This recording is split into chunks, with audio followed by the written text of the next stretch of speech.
কখনো কখনো মনে হয় পৃথিবীতে যত ঝামেলা, যত দোষ, যত অশান্তি, বিপদ, সব কিছুর মূলে যেন আমি।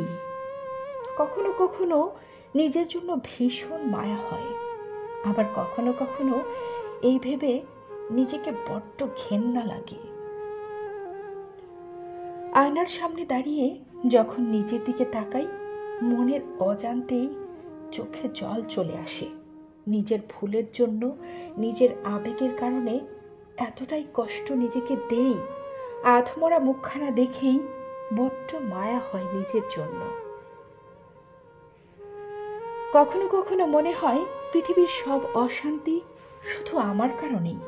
আবার কখনো কখনো মনে হয় হতভাগা এই আমার দোষটাই বা কি। কখনো কখনো মনে হয় জীবনটাই অভিশাপ। আবার কখনো মনে হয় আমি পৃথিবীতে এক অভিশাপ হয়ে জন্মেছি। নিজেকে এই যন্ত্রণা, প্রবঞ্চনা, গঞ্চনার মুখোমুখি দাঁড় করিয়েও মনে হয় এই আমিই যেন ভুল, বাকি সব সঠিক।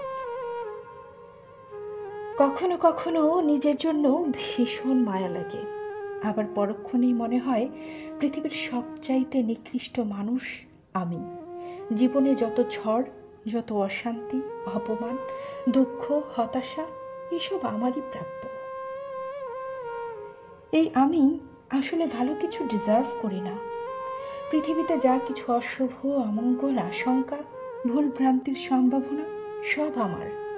আমি চাইলেও আর কারো জীবনে আশীর্বাদ হতে পারি না। আমি আমার নিজের জীবন ও পৃথিবীর সব সম্পর্কেই বড্ড অভাগা, বড্ড দুর্ভাগা। নিজেকে দোষী সাব্যস্ত করে কাঠগড়ায় দাঁড় করিয়ে এত যন্ত্রণা, এত শাস্তি নিজেকে দেওয়ার পরে নিজের আত্মা নিজেকে অভিশাপ দেয়। আমি কখনো সুখী হতে পারবো না, কস্মিন কালেও কারো সুখ হতে পারবো না।